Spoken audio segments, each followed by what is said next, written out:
All right, time for the 2023 nutrition and physique update.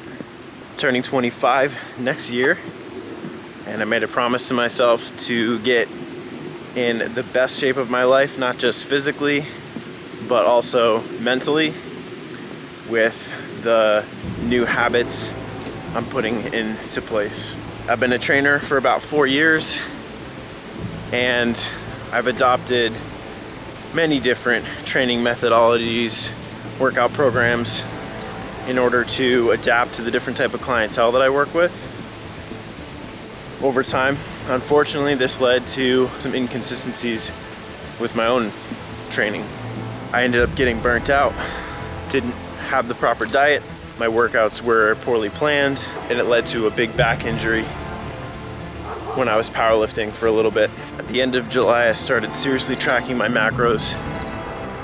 This is something I've done on and off, but never consistently, never taking it seriously.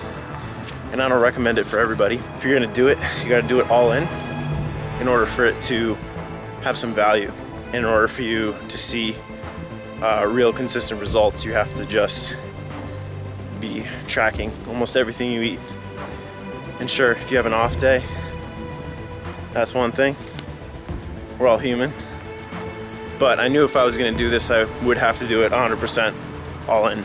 In July, I weighed in at 219 and 25% body fat. In the past, when I've tried doing what they call a cut to lose body fat, I have always ended up losing more muscle mass than I intended to. The way I've been measuring my body composition or my body fat percentage has been with an in-body scan.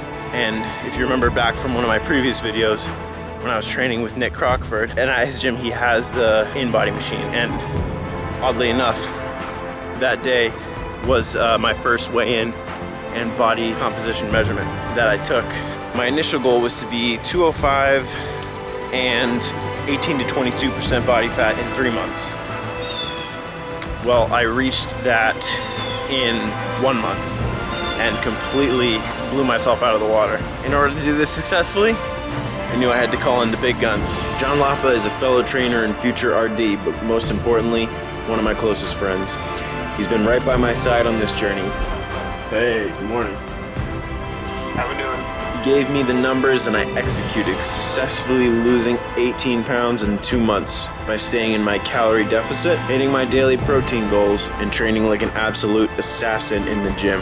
Through all of this, my training didn't change too much, but I did become a lot more efficient with my workouts. Right now, I'm lifting 3 times a week, focusing on selecting exercises that give me massive stimulus to my muscles, and not just exercises that make me feel tired and sweaty, although there is a little bit of that going on. I'm also training jiu-jitsu 3 times a week. Training jiu-jitsu 3 times a week is a whole other type of demand on your body. And I'm a white belt right now. I've been doing it consistently for almost a year. It's changed my perspective about confrontations. It's changed my perspective about being present in the moment. It's also changed my perspective on the fact that when a man that has 30, 40 pounds on you is actively trying to, squash you or choke you, it takes a lot of patience, calm, and a lot of getting active as soon as you can to get from a defensive position in jiu-jitsu to an offensive position. So learning that has been a really great experience. And in addition to lifting and training jiu-jitsu, get my steps in, The step goal has changed over the past several months, but right now we're at about 10,000 steps a day or 70,000 steps a week. And just to take a small tangent for a minute, sometimes when it gets hard to attain daily goals, you can sit back and take a look at what you're doing, make sure it's reasonable. If it's not reasonable, then you can reevaluate. But sometimes if you can't meet that goal daily, another thing you can do is hit it weekly. Whether this goes for calories, whether it goes for steps, whether it goes for workouts during the week. You might want to say 70,000 steps per week instead of 10,000 steps a day. And that might give you the space in your schedule and routine to get a longer walk on one day, to get several smaller walks on another day, so that you still achieve close to or at your goal for that week. So in 2 months time, I went from 219 pounds, 25% body fat to 201 and 20% body fat. So my goal now, after those 2 months, is to bring my calories back up to maintenance. So for me right now, that's about 2,800 calories per day. And I'm hitting anywhere from 160 to 200 grams of protein per day. So in this maintenance phase, I'm not super concerned about getting that in-body scan. At the end of the 2-month maintenance phase, I will be getting another one. But for right now, we're just checking the scale, making sure we're on the right track. So far, we've been maintaining 201 pretty well. Now, hitting protein should be one of your main focuses, whether you're losing weight or trying to gain muscle.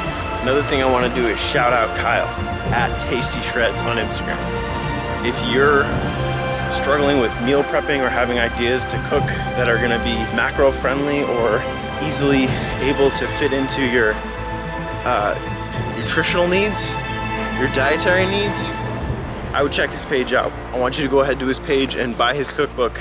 It's affordable. The recipes he has in there are amazing. Most of what I've been eating are recipes that I've been able to make from his cookbook, while at the same time putting my own spin on things. With some of those food options in his cookbook, I've been able to consistently hit my protein every day and have a good time doing it, especially because most of the foods are like normal foods that we eat every day. Subscribe and like the video to join me on the rest of this journey to strive to 25.